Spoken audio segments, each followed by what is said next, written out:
for the introduction, and I would also like to start by thanking the organizers, and in particular Felice Petralia, for organizing this wonderful meeting. The social and cultural introduction the first few days have been absolutely excellent, and I'm sure the scientific content during this day will also be excellent. So thank you very much.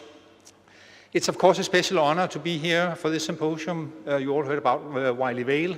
He has been a wonderful mentor for me, a very good friend, and continues to be, I think, inspiration for the work that I try to do. So the title of my talk is Stress and Inflammation in Disease. Of course, it's very broad.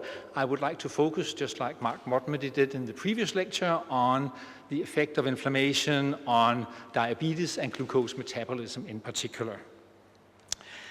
So this is a slightly different map. This includes the entire world compared to the ones you saw last from Mark. But again, showing very much the same incidence of obesity here, defined as a BMI over 30 in the dark green areas. You can see here the US, many countries in Northern Africa and Arabia. And you should not be fooled by the fact that Southeast Asia, India, and China does not look very dark here, because the BMI of 30 as an indicator for obesity is probably not relevant in these countries. It should be a lot lower. But just showing that this actually shows it is a global epidemic that takes place all over the world, and it has been going on for the last 20 or 25 years or so. And as you know, one of the major consequences of this, of course, is the increased burden of disease on a global scale. And much of this lately has been shown to be affiliated with the association between obesity and inflammation, or low-grade inflammation. So a lot of research has been done really to try to understand what is it about obesity as such, the adipose tissue or other organs that are involved in metabolism in general, that actually causes this low-grade inflammation. There's a number of different hypotheses and theories out there trying to explain at the cellular and molecular level what is the association between this. And I just choose to show, I think, an attractive model here that at the very top here shows a metabolically active cell. This could be an adipocyte. And upon an increased metabolic load, these cells will then experience an activation of stress kinases, JNK, IKK, and PKR. And this is believed to be a general mechanism, a general response to metabolic activity. But when this activity is increased, of course, as we see in obesity, these activations will become more prominent and more permanent in nature. Normally, they will be shut off quite rapidly, but with a moderate increase in metabolism, food intake, these will be activated longer and more permanently. This would then result in the activation of the pro-inflammatory cytokines, in particular TNF-alpha and interleukin beta, and also chemokines. Here it's CCL2, you might know it as MCP1, which is a chemokine that actually attracts macrophages into the tissue. This would then result in a reconstruction of the organ as such. The adipocytes are growing. This process will continue to go on with the increased metabolic load. The expression of these pro-inflammatory cytokines and chemokines will be more permanent in nature, and in particular, the chemokine will then attract immune cells into the metabolically active tissue. Of course, they produce cytokines and many other factors that then will drive this process into a more permanent state of low-grade inflammation, which is characteristic of what you see in obesity. We also know that one of the major effects of these pro-inflammatory cytokines, in particular TNF-alpha, but also IL-1 beta, is actually to induce insulin resistance. Of course, some of the nutrients here are also known to induce insulin resistance to some extent, but the cytokines are believed to be important mediators of the insulin resistance that we do see in obesity. So this actually shows that it is the metabolically active cell by itself that induces the inflammation, because it starts to express these chemokines, and then subsequently and later on, classical immune cells will be engaged in the tissue in question. We also know that there's a large number of diseases that are associated with chronic inflammation. We know many types of cancers, and actually cancer at many stages are affected by chronic inflammation, neurological diseases, pulmonary diseases, in particular also cardiovascular disease, autoimmune diseases, and as I mentioned already, metabolic diseases, including type 2 diabetes. And this is what I will focus the rest of my talk on, trying to understand how chronic inflammation and its role in type 2 diabetes. So just to go back to the textbooks about the pathogenesis of type 2 diabetes, of course it's extremely complex. We already heard from Mark about the role of the liver, but this is just sort of the textbook just to explain some of the very basic and fundamental aspects of type 2 diabetes etiology. We know that there is an important genetic predisposition. There are many gene variants that are associated with increased risk of type 2 diabetes. And we know that they exist, and upon environmental stimulation, and that is of course lack of physical exercise and obesity, we will move into a stage of impaired glucose tolerance that then with time, if the obesity continues, will result in full-blown diabetes. If we look at the state of insulin resistance, we will see how that would increase with time, primarily due to the expression of these cytokines and many other factors that regulate insulin sensitivity in the tissue. However, we also know that a large proportion of people that are very obese and very insulin resistant do not develop type 2 diabetes. And I think that's a fact that we sometimes miss out a little bit, that 2/3 to 3/4 of individuals with the BMI over 30 actually do not develop any disturbances in their glucose metabolism. And that is because what you can see here on the lower line of the slide, the function of the beta cell, the ability of the body to produce an appropriate amount of insulin to compensate for insulin resistance. So if we look at diabetes development, we can actually see that in individuals with a genetic predisposition, they already have slight alterations in the beta cell function. When we move into the pre-diabetes state, we would see that there are some characteristics of the insulin secretion in the beta cell that are impaired. They lose what we call the first phase insulin response. When you move into the diabetic stage, we actually see a progressive loss of beta cell function, beta cell failure, and eventually beta cell loss will result, and that's often the situation where we would need to treat these diabetics with insulin. So this is, of course, a very simplified schematic of the pathogenesis of type 2 diabetes.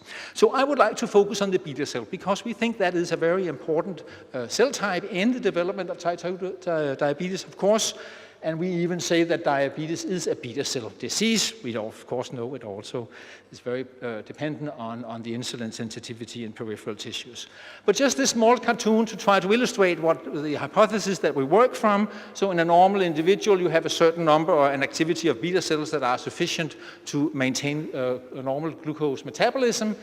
If you become obese and insulin resistant, and if you're lucky enough to be among the 2/3 that never develop type 2 diabetes, we know that the activity and the mass of your beta cell will actually increase. You're compensating. The body knows that there's a requirement for more insulin, and you do that by increasing the mass and the activity of the beta cells. But if you develop type 2 diabetes, we also know, and these are from human studies, that these individuals have not been able to compensate. Something goes wrong in the normal process by which they should upregulate their number and activity. And of course, we know in the classical type 1 diabetes, of course, it's a loss of beta cell caused by an autoimmune destruction. So of course, the goal for what we do is try to reverse these processes, to try to see if we can find factors and pathways whereby we can change this relative lack of beta cell mass and activity into what it should be for the corresponding insulin sensitivity, and try to identify some of these factors and pathways that are engaged in this process. So if you look a little bit about the beta cells here in the pancreas, how can they be regulated? We know that there is neoformation, of course, during embryonic development. We know that we can generate beta cells from non-beta cells. But there's also a process now known as transdifferentiation, which has become quite well described recently, where certain cell types, for example, the glucagon-producing alpha cell, can actually change into a beta cell. And that would, of course, be one way to generate an increased number of beta cells. We also know that the individual fully differentiated beta cell can actually divide by classical mitosis, so there are growth factors for the beta cell, whereby you can generate more beta cells by this way. Prolactin is an important growth factor that we know. During pregnancy, we actually have a doubling of the beta cells in humans, and prolactin or placental lactogen is an important driver for this process. We also know from work actually with Wiley Vale and Mark Husing at the Salk Institute, some of the CRF and urocortins also have the types of mitogenic effects directly on the beta cells. And I would give you some examples of some of the pathways that we are trying to identify that we think are important for this. Beta cell death, of course, is in particularly important for type 1 diabetes, where the beta cells are destroyed by the immune system. But we can also lose beta cells by a process known as dedifferentiation, or an impairment of beta cell function, and I will also give an example of that, of what we are doing. So what we've been looking at recently is the effect of the TGF-beta family of proteins on these various pathways, beta cell proliferation and beta cell function. This is just an overview of the family and their receptors and their major signaling pathways. We're working primarily on activin and the BMPs, the bone morphogenetic proteins. They all bind to receptors and activate intercellular transcription factors, either SMAD2, 3 for the activins or SMAD158 for the BMPs, become phosphorylated and often associate with other factors and regulate transcription in the particular target cell. So the reason why we were interested in this family of growth factors was because there were some evidence that they were actually upregulated or dysregulated in various states of insulin resistance and obesity. And actually the first one here actually came out last year, so this was just sort of confirming our hypothesis in a very unique material collected from 89 organ donors, and human islets were then isolated and kept in culture. Function was studied, as well as mRNA expression, as well as various genetic analysis was performed by our colleagues in Sweden. And doing RNA sequencing as well as array studies, they actually found that one of the BMPs, the BMP2, was positively correlated with the hemoglobin A1c, so that's an indication of poor metabolic control if this is high in diabetics. And there was a very highly significant association between the expression of this particular TGF-beta member, BMP2, and lack of glycemic control, indicating that this could be a factor that was actually important in regulating beta cell function. And there was a number of other studies pointing to the fact that these factors could actually regulate proliferation and function of the beta cells. So now some real data. The connection with inflammation again had been actually shown in various types of vascular endothelial cells that are also very susceptible to inflammation, and BMPs had been shown to be upregulated in these types of cells.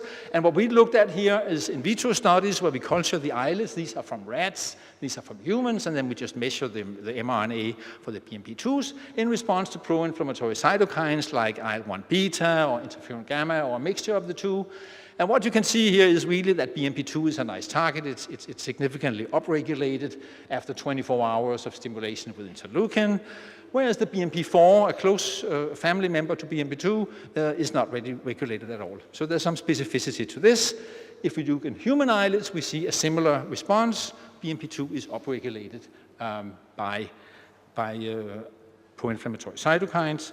And this just shows our little model here now where inflammation, metabolic stress, we can see very similar regulation. If we stress the cells with free fatty acids, for example, we will also see induction of the BMP proteins in response to this. And we believe that these go back then in an autocrine or paracrine fashion to affect the beta cell biology in general. And what does it do? This is a protein expression. It's not just the mRNA, so these are stainings. For BMP2, you can see here there's some co-expression in the beta cells, and BMP4 also seems to be expressed. In a model of diabetes, the DB mouse that Mark also mentioned, we can also isolate islets from this, and we can isolate the RNA, and we can see that there is an increase in the expression of this BMP2 during disease progression. So this is when they are diabetic, pre-diabetes here, and we can see a marked, significant induction of the mRNA of this BMP2 in the islets. So what does it do actually? Now we've shown it's expressed in response to pro-inflammatory cytokines, but what is the biological action of these BMPs on the islets? This is an example of beta cell proliferation where we take out, in this case, a mouse islet and then we stimulate it with BMP or with some of the classical growth factors, GLP-1 and growth hormone. And then we can study proliferation by the incorporation of this EDU, which is a marker of DNA synthesis. And then we can quantitate the proliferation, and we can see that in both cases, under controlled conditions and stimulated conditions, BMP, in this case BMP4, is a potent inhibitor of beta cell proliferation.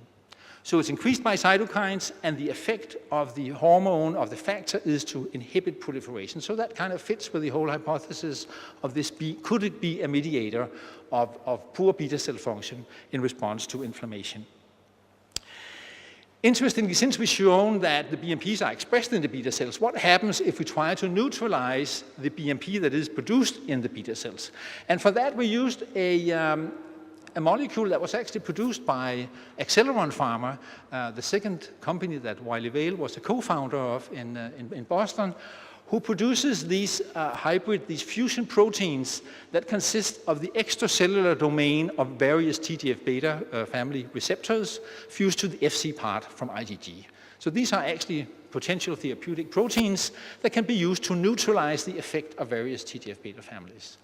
So we used the one for ALK3, which is a receptor for BMP, very specific for BMP, and we could simply add this to our cultures, and if our hypothesis was correct that the BMP produced here actually exerted some biological action, this should be then prevented by adding these Fc ALK3 proteins.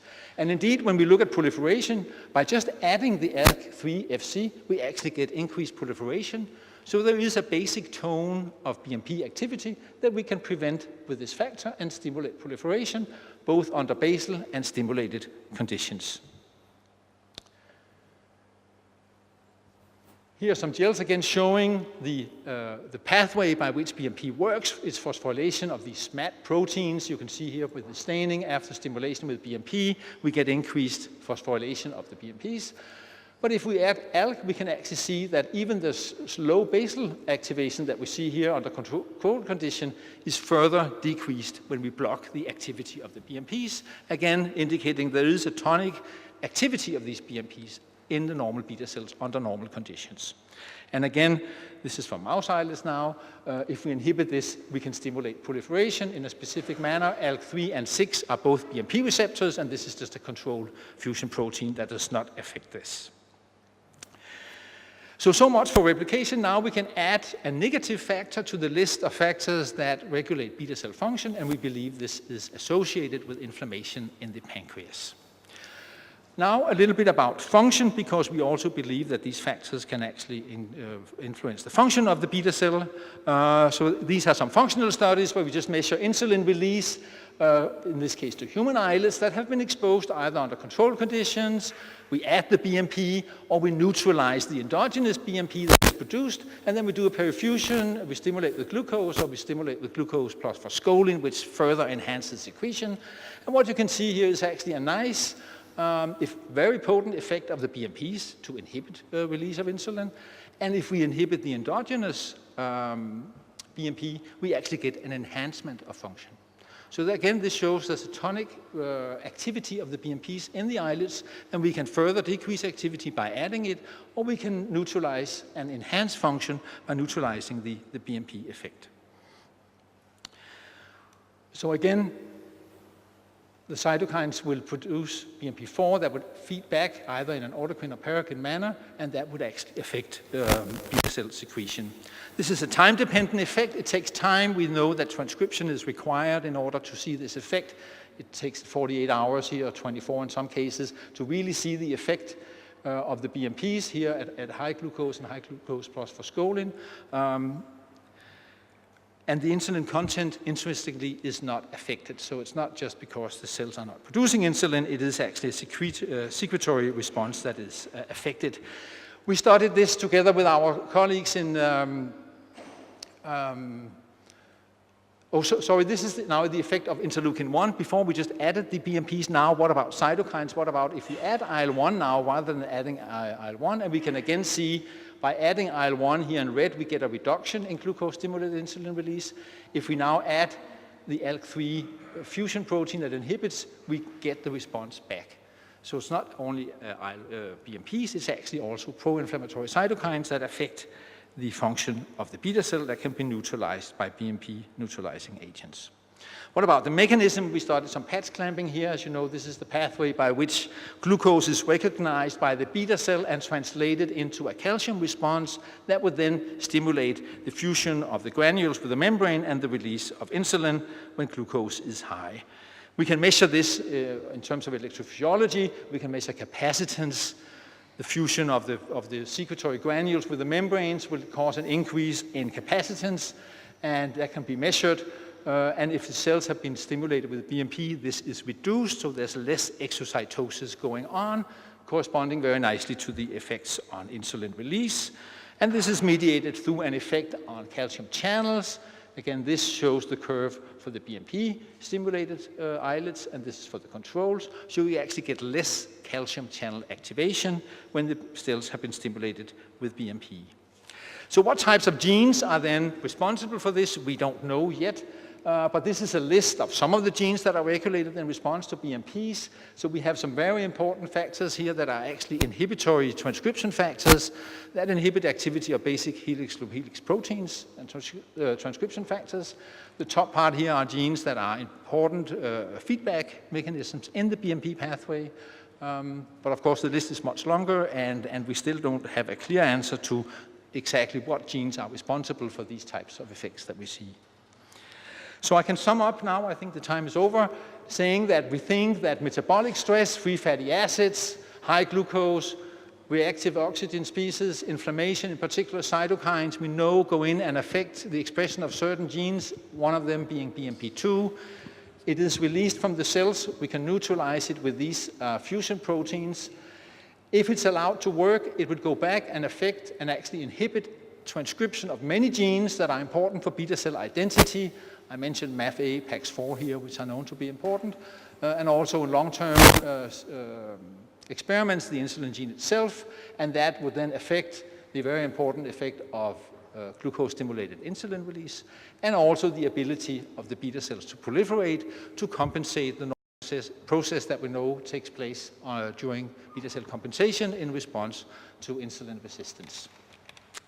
So with that, I would just like to acknowledge the people who did the work at the University of Copenhagen, the Stem Cell Center, our collaborators in Sweden who did the electrophysiology, the long-term collaboration with Mark Husing, Louise, and Wiley Vale, of course. We get our human islets here from Milan. It's a wonderful collaboration. We get very high-quality Italian human islets, and our sponsors out here to the right. So thank you very much for your attention.